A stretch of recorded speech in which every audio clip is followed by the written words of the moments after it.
Ruslan breaks down this aspect of 3 levels of knowledge. Okay, explicit, implicit, and tacit. Okay, so explicit knowledge, simply head knowledge, information. I can know a lot of things through studies and researches, those kinds of things. Then there's implicit, which means I'm actually living it. Okay, then there's tacit, which is what's understood as I have to be explained, right? So there's certain levels to knowledge when it comes to something you know. Okay, there's knowing someone intimately, and then there's knowing facts about them, right? There's knowing information about how to treat a girl or how to treat your wife or how to raise a child or something of that sort. But it's a whole nother story when you're actually living it and actually being able to put things into practice in this relationship day to day and living it and walking it out. And I think that is huge, because oftentimes what I'm seeing a lot in content today, everybody's got access to it. Everybody's got ease to it. Everybody can post a video, put a right thumbnail on it, and it goes viral, goes crazy. But there's a lot of information being spewed because we're in an information age. There are people who are just pursuing others who just have information. Okay, when we talk about asking for their backgrounds, their history, their credibility, their reliability behind what they're sharing, a lot of people don't really have that, right?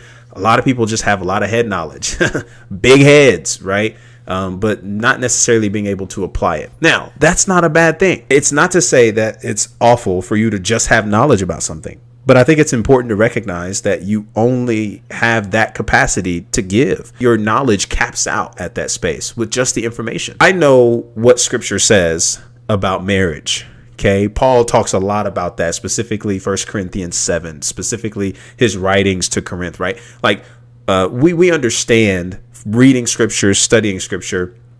Okay, this is what a marriage should look like. But that's about all I could give to somebody who's married or who is seeking some wisdom or understanding about their marriage or about marriage in general. Okay, they may not even be married. It's just a conversation, a topic of conversation. All I could give you is what I understand biblically, the picture that's granted, and maybe even some statistics here and there to help you get the picture even clearer. But that's all I can give, because if you start asking me about experiences, if you start asking me about how I navigated through certain seasons, I can't give you that right now. I'm not married. And so this is a space where we have to humbly say that, hey, I only know so much, so I can give you what I know, because that's all I have is what I know. But when it comes to deeper understandings, navigating through it, I would much rather refer to you to someone I know who has more experience in the game, skin in the game, and could actually speak the language you're looking for, instead of just being fed information and not really having that relatability or even further understanding to know how to navigate through it, specifically from somebody who's in your same shoes. And so in today's context, we just have a lot of content creators and a lot of people who are rushing to get information out, rushing to be the first to say, rushing to be the first to post, rushing to be the first to get the information out, the news out. But there's just so many people that are sharing information, but like when you look into their background and who they are, it doesn't really match up. And so then you start to question the credibility. You start to question, is this really legitimate, right? Where is the source of this information that you're sharing, right? What experience do you have? And so this actually helps me a lot, even as a young content creator, maybe much like yourself or someone else you know, or just wherever you may be in general, to only talk on what I know. Because your words have a lot of weight. And I'm noticing individuals like Tim Ross, Ruslan, Mike Winger, Alan Parr, so many beautiful content creators in this Christian content space, where people are coming to them with serious dilemmas, questions, concerns, and looking for guidance and direction, wisdom and discernment in areas of their lives. And these individuals, qualified as they are sharing information, sharing wisdom, sharing these things for people to do. And then they come back and talk about how they did it.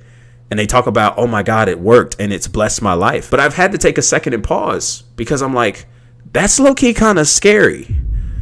Like, people listening to you, taking heed to what you're sharing and giving them, and then going to go do it, apply it in their life, and then come back with the results that they shared. Could you really deal and handle the pressure, criticism?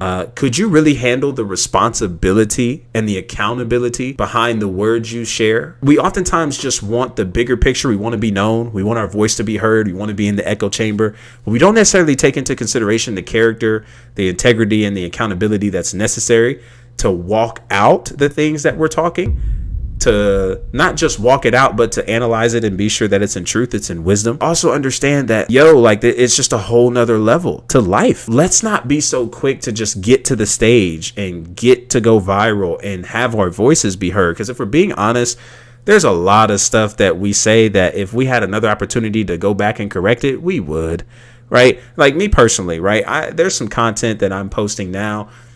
Give me a few years, I'll look back on it and be like, shoot, I might would say that differently. I already do. I already have content up where I look back and I'm like, I might have said that differently. Now that I've had a little bit more experience in this area, or more thinking, more understanding in this area, wow, my thoughts have changed. What we do today, though, is that we just think the information that we get, the statistics that we look up, all of that is just the end all be all. And we exclude experience instead of trying to get an understanding of why experiences in certain areas are important to really be a reliable source to what we're sharing that gives it weight.